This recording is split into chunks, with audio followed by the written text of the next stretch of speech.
Opinion: why WTC towers couldn't withstand air crash like Ahmedabad Medical Hostel did after the Air India Flight 171 Boeing Dreamliner 7878 crashed into a medical hostel on June 12. Many wondered how the building could withstand the impact while the twin towers of the World Trade Center couldn't when they were hit by planes flown allegedly by terrorists, which made the towers cave in on September 9, 2001. Is the comparison fair? No. Earlier, in the comment sections of related social media posts by some friends, the question had been addressed simplistically, stating that the World Trade Center WTC towers were designed to collapse at impact so that adjacent buildings could be saved. This was somewhat like the deliberate caving-in design of the much smaller but big by Indian standards Supertech Twin Towers in Noida that were blown up using explosives on 28 August 2022. It was explained that urban America has seen frequent changes in plans, with one generation of planners often finding flaws in the plans of their predecessors. U.S. cities have a history of being built and razed. Considering such an eventuality, the office buildings were made in a way that made demolitions less risky, keeping people in the surroundings out of harm's way. While this is true, other factors explain why the WTC towers could not withstand the impact of one aeroplane flying into each, which the hostel building in Ahmedabad could. The following is a deep dive into all the physical factors of physics. Nanan: the aircraft for Air India Flight 171 was a Boeing 7878 Dreamliner, a twin-engine, wide-body jet with a maximum takeoff weight of approximately 2,28,000 kg and a fuel capacity of about 1,26,000 liters. It carried 242 passengers and crew and was fully fueled for a long-haul flight to London. The crash occurred shortly after takeoff, at low altitude around 625 feet and likely below 250 km/h, close to stall speed, which limited its kinetic energy upon impact. In the WTC attacks, the planes were Boeing 767-200 ERS, American Airlines Flight 11 and United Airlines Flight 175, slightly smaller than the 787, with maximum takeoff weights around 1,79,000 kg. They were traveling at high speeds, approximately 750 km/h Flight 11 and 950 km/h Flight 175 with high kinetic energy. Both planes were also fueled for transcontinental flights, contributing to large fuel explosions. The factor of kinetic energy calls for further research. The Air India 7878 crashed at a low speed, as it struggled to gain altitude post-takeoff. Low speed reduces kinetic energy proportional to the square of velocity considerably, resulting in less destructive force upon impact. The 767s that hit the WTC were traveling at 45 times that speed, delivering exponentially greater kinetic energy. Take a demonstrative example: a plane at 965 km/h has 16 times the kinetic energy of one at 250 km/h, assuming similar mass. This high-energy impact caused extensive structural damage to the WTC towers. The article next explores the construction of the buildings under study in further detail. The hostel at BJ Medical College was a reinforced concrete RCC structure, common in India, with thick concrete walls and iron reinforcement. RCC buildings are robust against localized impacts and fires, as concrete has high compressive strength and better fire resistance than steel.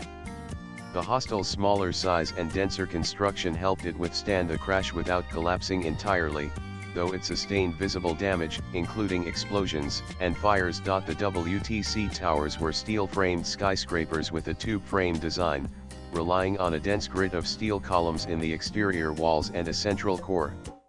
Steel loses strength at high temperatures above 500 C, and the WTC's lightweight fireproofing was dislodged during the impact, exposing steel to intense jet fuel fires estimated at 8,001,000 C.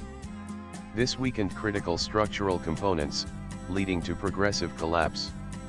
The tower's height, 110 stories, and open floor plans also amplified the collapse dynamics. Dealing with the effects of a devastating fire warrants a deeper study.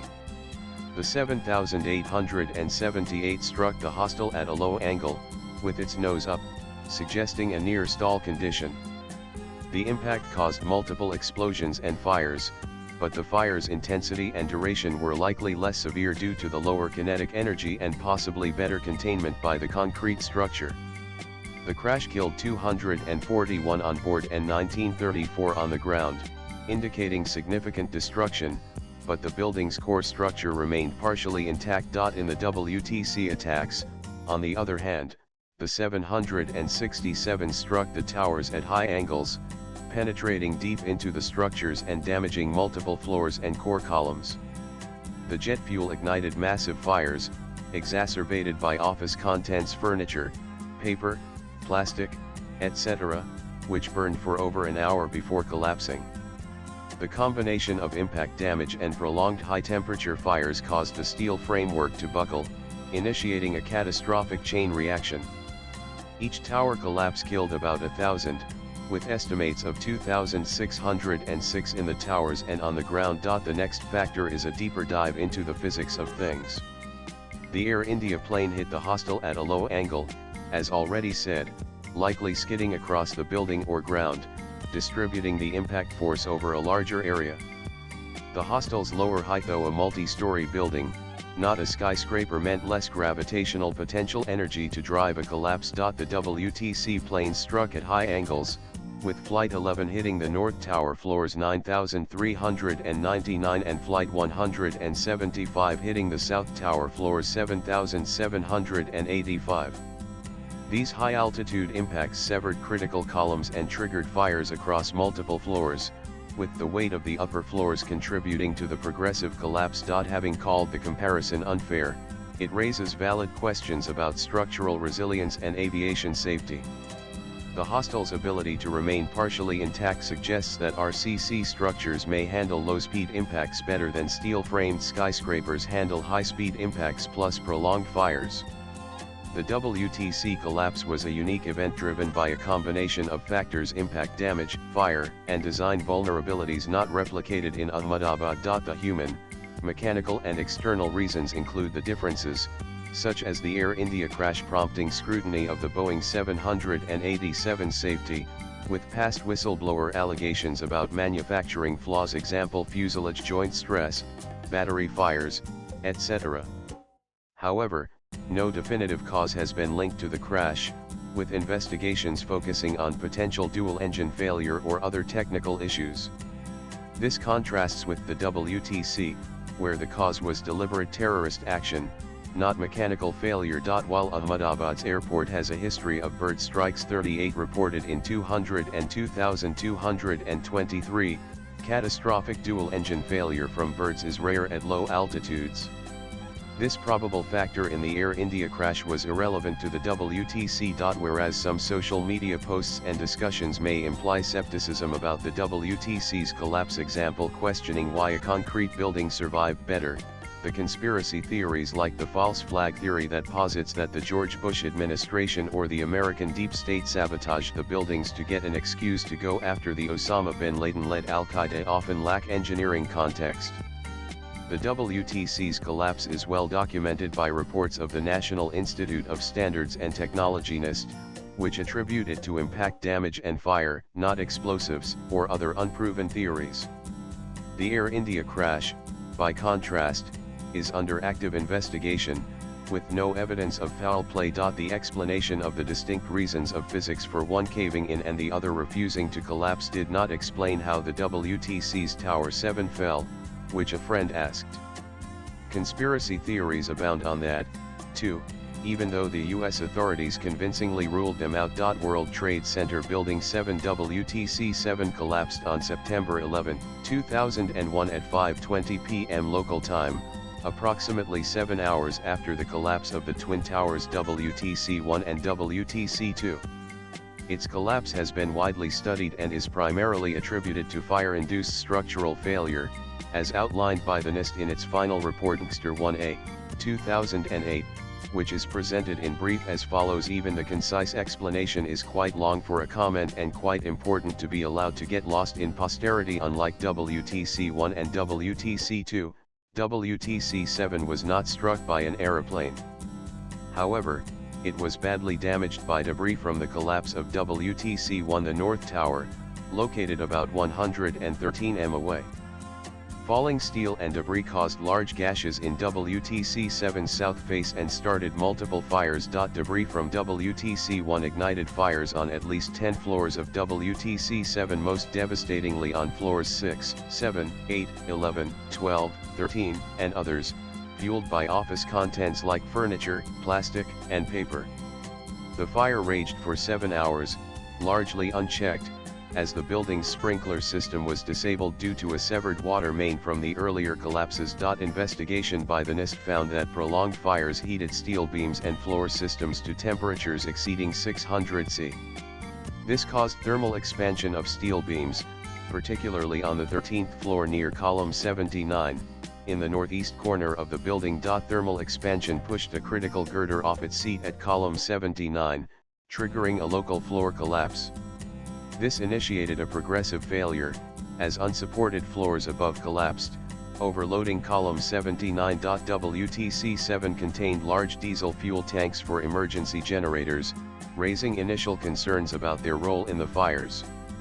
The NIST concluded that while diesel fuel may have contributed to fire intensity, it was not the primary cause of collapse. The fires were primarily sustained by office combustibles. Debris damage from WTC-1 included a 10-story gash on the south face, which weakened the structure but did not directly cause the collapse. WTC-7 was a 47-story steel-framed building with a trapezium-like design, completed in 1987. It used a core of steel columns surrounded by perimeter columns, connected by floor trusses. The building housed critical systems like emergency power for New York City's Office of Emergency Management. A key structural feature was the long-span floor systems, particularly around columns 79, 80, and 81, which supported large open office spaces.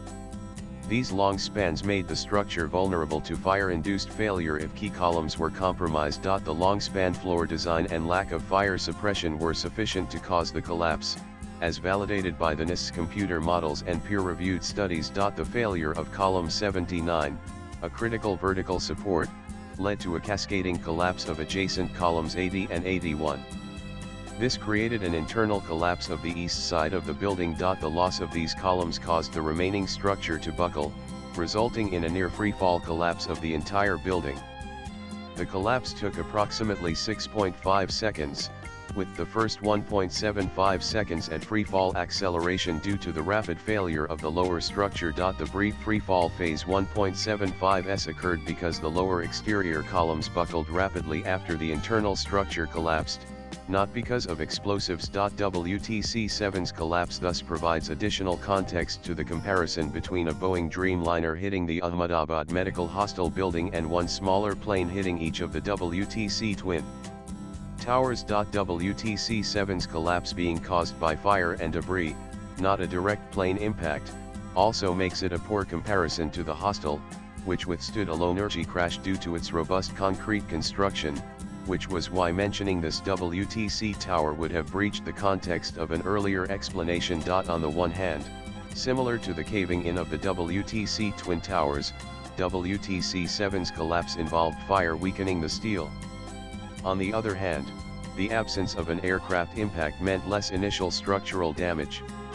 The Hostel's concrete structure was more fire-resistant than WTC-7's steel framework, which lost strength at high temperatures. WTC-7's progressive collapse, initiated by a single column failure, contrasts with the WTC Twin Towers top-down collapse driven by massive impact damage and fires. The Hostel's partial survival likely reflects its smaller size and denser construction, unlike WTC-7's tall, open steel design. WTC-7's collapse has been a focal point for conspiracy theories that claim it was a controlled demolition due to its rapid, symmetrical fall. The NIST and engineering experts refute this.